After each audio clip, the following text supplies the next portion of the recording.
હે વાગડી પિતાજી આ દીકરી તમારી હવે તસવીર માની જીતના અરે તાત મારી સાસુ અને નડદી અને પિંગળગઢની પ્રજા તો મને એમ કહેશે કે તારા પિતા વાજિયા અરે અપશુકની છે પિતાજી નહીં બોલે બેટા નહીં બોલે. આવા કડવા વેણ તમારી દીકરી કઈ રીતે સહન કરશે અરે બેટા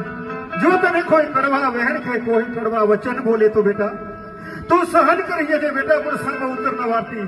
અરે બેટા જેવી રીતે મીરાએ એ ઝેરનો પ્યાલો અમૃત ગળી હરાહર પી ગઈ હતી બેટા એ જ રીતે તું આ કડવા વેણ કડવા વચન